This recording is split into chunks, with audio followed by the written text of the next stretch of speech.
So as far as we've managed to get with this campaign, we've kind of grown from zero to a point where there's a lot happening, and there's thousands of garments and thousands of people involved. But I just wanted to kind of do a quick reminder to myself and just put on record where all this started from.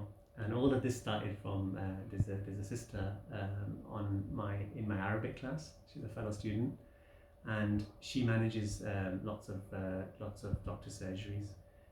Very hardworking lady, and she basically had a need for her GPs. She wanted to provide protection for them, and she couldn't find coveralls.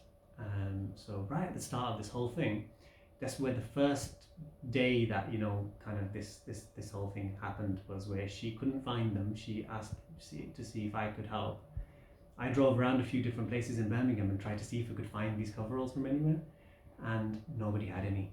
I managed to just about scrape enough together to give her 100 pieces or so, and they only lasted a few days because they're disposable at the end of the day. So the GPs who were running hot clinics were treating actually COVID patients, they needed to wear these. So I thought, well, look, there's no other solution now except that we look at either making them, because you can't import anything at that point. There was nothing coming into the country really. Other countries are on lockdown. So there was only one option, was to produce, but produce how? Because the factories here had closed. So there was no fabric available, no staff in factories to produce for you, which is where then the idea of asking for volunteers came from. So the very first step of that was just to put something online and say, look, we need people to volunteer to sew. And the day I did that, I didn't even know how to make it yet, and we didn't have the fabric either. But I thought, if we have volunteers, I'll fix the rest. I had that kind of belief that we'll do something. And 300 people in the first 24 hours came forward, and then immediately I knew that we had the volunteers to do the sewing. Now we just needed to fix the rest of the chain. So then I spent the next day on the phone finding fabric, and I managed to find 100,000 meters. So I booked it all. And they were like, "Are you sure you want to book 100,000 meters?" And I said, "Yeah, it'll be fine." Right?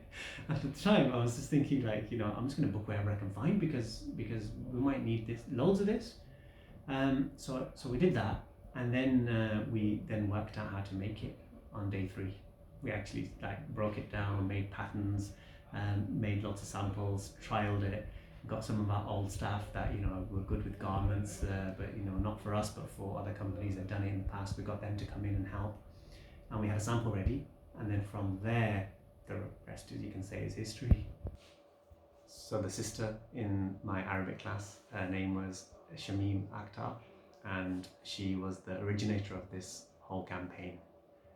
This is where it all started.